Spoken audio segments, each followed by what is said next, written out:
nothing matters. Well, no, maybe that's too absolute. It often feels like nothing matters. Because, things do occasionally matter, but it's the 21st century, and if there's anything that we're bored of, it's our prolonged existing, so I think I'm just going to watch Netflix. See, now this is escape. A world of wanton desire and impulse, hierarchical elevation-based system of rule, corrupt police on the take, abused sex workers, a lot of stabbings, religious protests outside clinics. AI is controlling humans. Do you belong in the body you're born in? What is a soul? What the hell is this guy in? Oh god, is that Edgar Allan Poe? God damn it. The music written by Miles Davis, he calls So What? Imagine a world where your body is no more than your clothes. Every human is fitted with a cortical stack in the base of their neck, technology to hold the consciousness, turn it into data. The stack is the hardware, and the mind is software. The rich can live forever through genetically engineered clones of themselves. They can start life again, travel to other planets faster than light, into a fresh new body. The rest of us get put into a drawer when we die. No money for a new sleeve means you get put on ice. This is Takeshi Kovacs, born to a Hungarian man and Japanese woman, ex-SeaTac turned rebel with a definitive cause. End our newfound immortality. Skipping over some points here. All of his rebel friends die, he goes on the run from his old government, he ends up dying and iced, then re-sleeved 250 years later by a wealthy man named Lawrence Bancroft. Takeshi is hired to solve the murder of Lawrence himself. You see, if the mind is just data, it can be backed up, and the very rich have themselves relayed into satellites every 48 hours. Near immortality. The twist: Takeshi, played prior by William Lee and Byron Mann, has been reborn into the body of a white guy. Joel Kinnaman. He's played by Joel Kinnaman. It'd be easy to look at this and call it whitewashing. And you can't really say it isn't, but is it purposeful? I mean, this is a transhumanist world. Post-racial. What is race anymore? Surely the... Oh yeah, no, okay, I see it now. All the rich people are very white, like, everything about them is white. Given infinite choice in what body to inhabit, literally every single one of these people opted for milquetoast. Is there a single non-white person among these? That help. Yeah, okay, that's fun. I don't think this is the best show ever, nor would I say it's the most diverse, representative piece of media ever made. Disabilities, whether mental or physical, barely get a look in. Dope-ass robot arms don't count. The conversation of sexuality is more about having it than its broad spectrums, and for a story about bouncing minds between bodies, trans people come up far less than they could.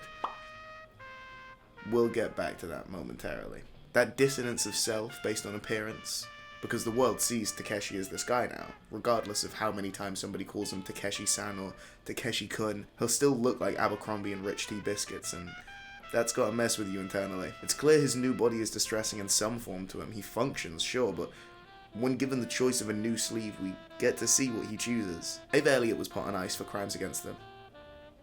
Actually, I don't know, but she's in prison. Her husband and Takeshi end up becoming partners for a while when he needs a person in the chair.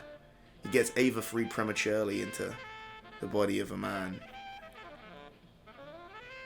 This is an issue for her. To some people, bodies are terribly important.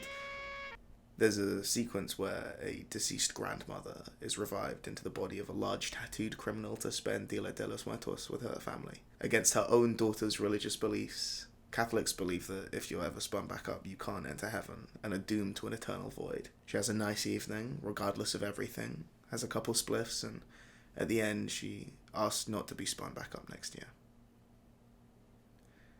This is the perfect version of life I'm sure this world would like to be. A natural end to life when we feel full from it. A sated departal from the dinner table. Instead we get...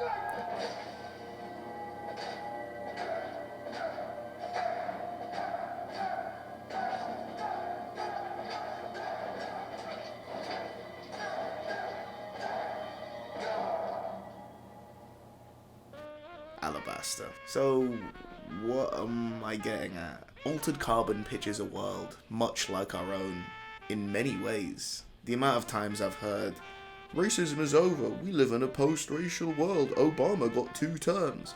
with no thought to what statements like that conjure. Have you destroyed race? How does one erase bigotry? Who would say something like that? Somebody who thinks they have no sleeve in the game. I'm sorry. When Tucker's brought back, Bancroft puts him into the body of a white man, but why?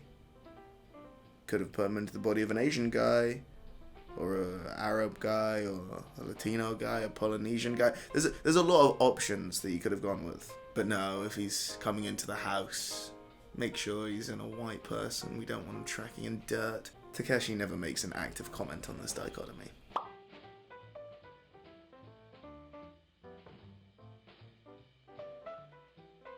I'd like to show you the scene from the beginning of Season 2.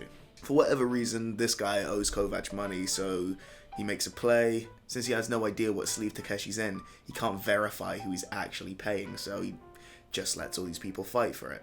Singer goes off stage, guns start going off too, bottles breaking, proper bar fight. In it all, our weasel leaves the venue, dips outside into the snow to find, surprise surprise, the bar singer was Kovac all along, played by Korean actress and singer Ji-hae Kim. The thing about identity is, different parts of it matter to different folks. To Ava Elliott, her change in gender is distressing. To Caitlin's grandmother, it means near nothing. Takeshi sits kind of in the middle. The push of post-race, post-identity, post-self. It sounds nice, but it kind of conflicts. The advent of immortality has brought us a world where the rich are free to play with race and gender and identity as a toy. However they say, the bar moves. And like any child, playing with their toys too rough, they can't help but break them.